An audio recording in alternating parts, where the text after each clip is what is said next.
మాయా వీడికి బాబు అచ్చో నీ పోలికే కాదు మీ పోలికే. ఇద్దరులో ఎవరో ఒకరి పోలిక కానీ వీడు పుట్టాక మనకు ఒక కొత్త టెన్షన్ స్టార్ట్ అయ్యింది. ఏంటి మావయ్య?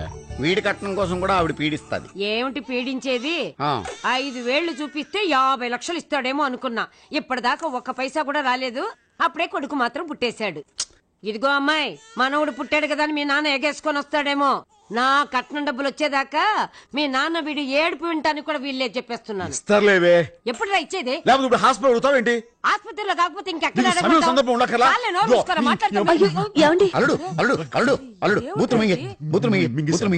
ఇస్తాడే హాస్పిటల్లో గొడవ ఎందుకు? ఇంకెప్పుడు ఇస్తారు?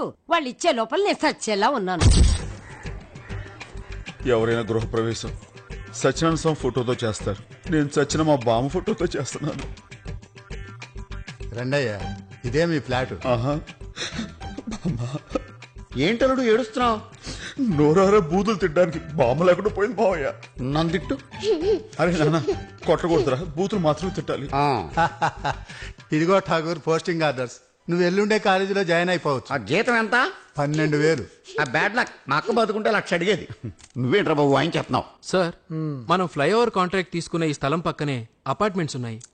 ఈ అపార్ట్మెంట్స్ కూడా అక్కడున్న చెరువును పూర్తి చేసి మనమే కట్టించాం. ఇక్కడ ఫ్లైఓవర్ కి కాలమ్స్ వేసేటప్పుడు ఆ ప్రెషర్ కి ఈ అపార్ట్మెంట్స్ పునాదులు కదిలి అవి కూలిపోయే ప్రమాదం ఉంది సార్. అయితే ఏం చేయాలంటావు? అపార్ట్మెంట్స్ లో ఉన్న ఫ్యామిలీస్ ని ముందుగా ఖాళీ చేయించి మనం నష్టపరిహారం ఇస్తే మంచిది సార్. నష్టపరిహారమా? ఏవయ్యా, భూకంపం వచ్చి కూలిపోయాయనుకో ఏమనుకుంటారు? కర్మనేగా, ఇది కూడా అంతే.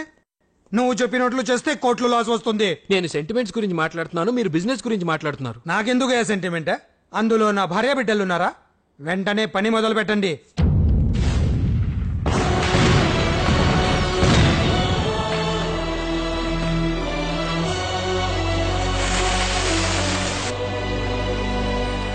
నందు ఎక్కడా? నందు, వస్తున్నానండి.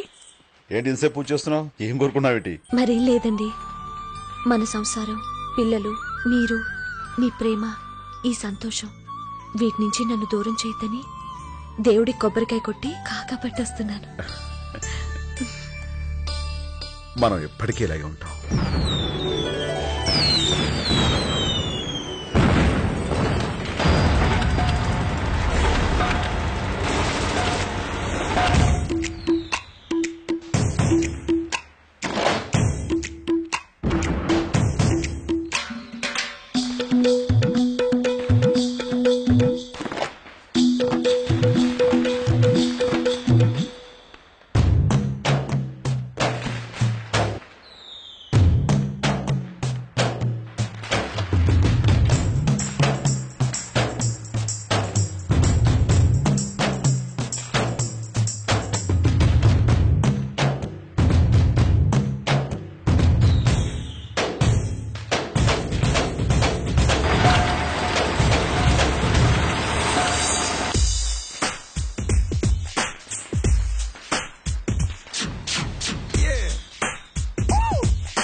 ఏమైంది?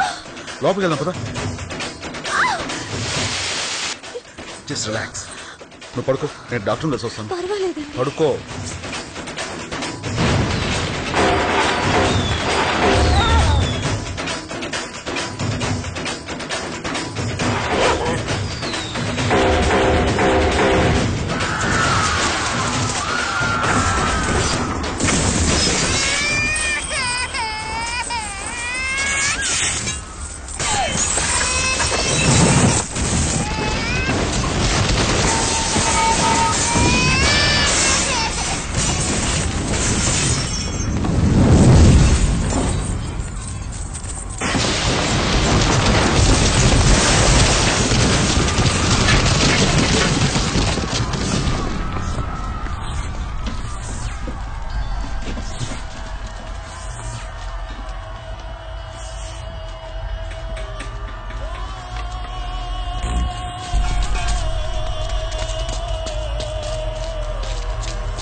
మావయ్య నందు నందు నందు నందు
ఏంటిది?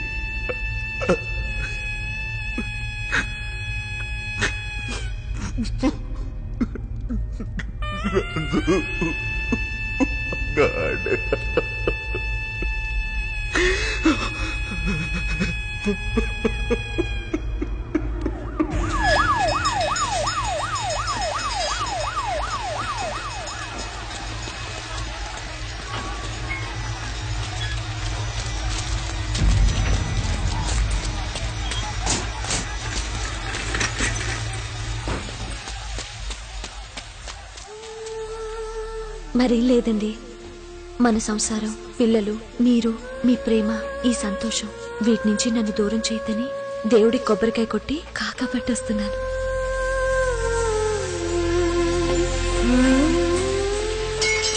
కాదు,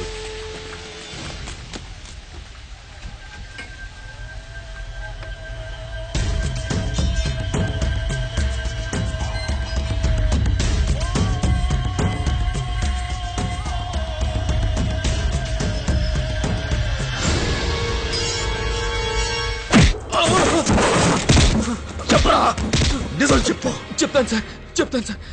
అక్కడ ఫ్లైఓవర్ కడితే పక్కనే ఉన్న అపార్ట్మెంట్స్ కూలిపోతాయని నేను ముందే చెప్పాను సార్. ఆయన వినిపించుకోలేదు.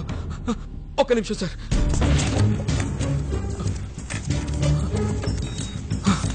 ఇదిగోండి సార్, ఈ ఫైల్లో అన్ని ఆధారాలు ఉన్నాయి. ఏ డిపార్ట్మెంట్కి ఎంత ఇచ్చి మేనేజ్ చేసింది ఇందులో వివరంగా ఉన్నాయి సార్. చూడండి సార్, మీరే చూడండి. ఫుల్ డీటెయిల్స్ దీనిలోనే ఉన్నాయి sir.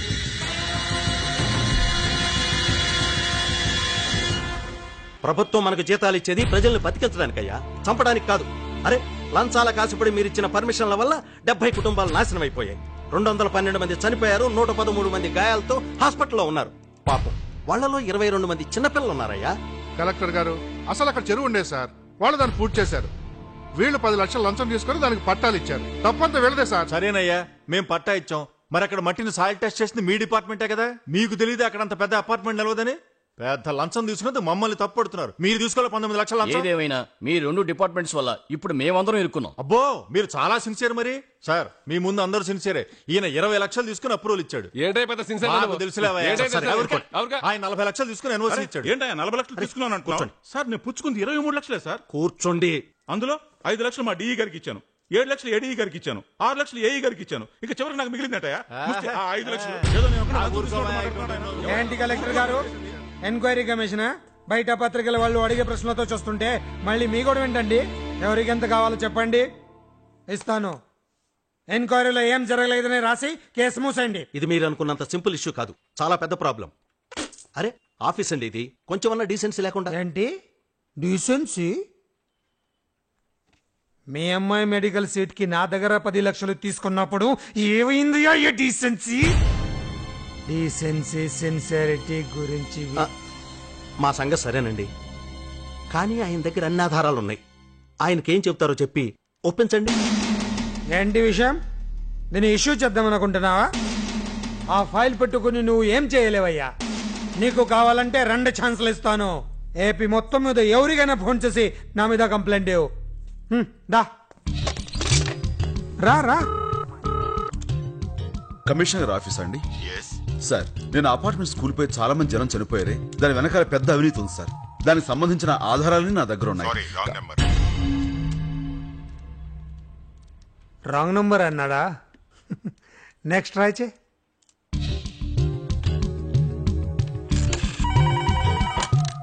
Hello, home secretary sir? Sir, నేను అపార్ట్మెంట్ స్కూల్ పోయే దాని వీడు రాంగ్ నంబరే అన్నాడా? నీ వల్ల ఏం కాదు. గవర్నమెంట్ ప్రాణానికి 1,00,000 చొప్పున ప్రకటించింది. నీ భార్య కొడుక్కి 2 లక్షలు ఇస్తారు. నీ భార్య కడుపులో బిడ్డ పోయింది కదా, ఆ బిడ్డ కూడా బయటకు వచ్చుంటే ఇంకో 1,00,000 వచ్చి ఉండేది. అయినా ఈ లెక్కలెందుకు గాని నీకు ఇంకో 25 లక్షలు ఇస్తాను. మళ్ళీ పెళ్లి చేసుకో. వయసులోనే ఉన్నావు కదా, ఏడాదికో బిడ్డ అనుకోనొచ్చు. ఆ ఫైల్ నాకు ఇచ్చే.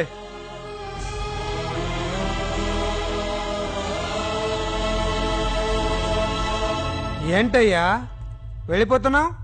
ఏ డబ్బా అవసరం లేదా? చూడండి అయ్యా, రూపాయి తీసుకోకుండా ఫైల్ ఇచ్చి వెళ్తున్నాడు. నేర్చుకోండి అయ్యా అతన్ని చూసి.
వీటిని ఇక్కడ కాదు, తీసండ్రా.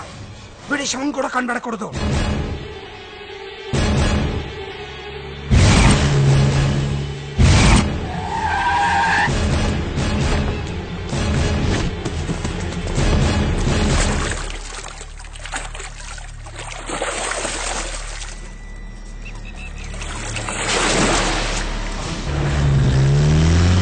నాకు మళ్ళీ జీవితాన్ని ఇచ్చింది ఆ కాలేజ్ స్టూడెంట్స్.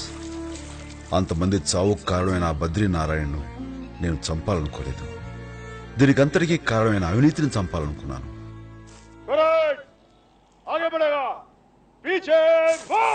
ఈ సమాజాన్ని మార్చే శక్తి కేవలం విద్యార్థులకే ఉంది.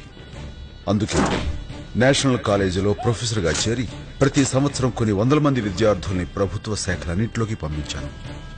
అలా పుట్టిందే ఈ ఏసీఎఫ్, యాంటీ కరప్షన్ ఫోర్స్. 30 రూపాయలు తీసుకుని అడ్డదారిలో టెండర్ ఫామ్ తెచ్చే అటెండర్ దగ్గర నుంచి 300 కోట్ల రూపాయల టెండరు పాడే కాంట్రాక్టర్ల వరకు అందరూ నేరస్తులే. ఇలా ఎందరో మామూలు నేరస్తులు జైళ్లల్లో ఉంటే వీళ్లు మన మధ్యనే ఉంటూ సమాజాన్ని నాశనం చేస్తున్నారు. వీళ్ళని ఏసీఎఫ్ విడిచిపెట్టదు.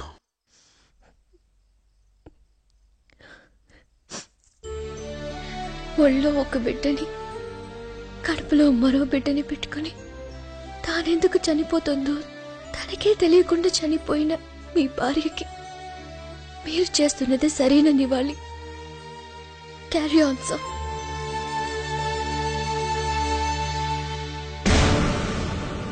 బద్రీనారాయణని కిడ్నాప్ చేయడం అంత ఈజీ కాదు సార్. ఒక అవకాశం ఉంది సార్. ఎల్లుండి అతని బర్త్డే చాలా గ్రాండ్ గా సెలబ్రేట్ చేస్తున్నారు. చుట్టూ మంది మార్బలం ఉంటుంది, కష్టం అవుతుందేమో sir.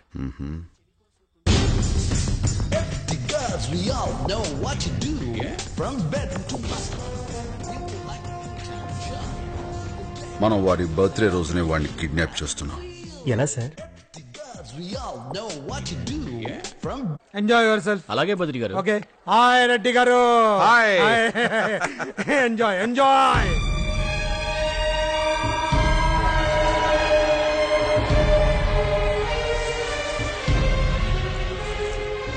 Badrinarayana, Badrinarayana. Okay last birthday కన్నా బద్రీనారాయణ, బద్రీనారాయణ, బద్రీనారాయణ.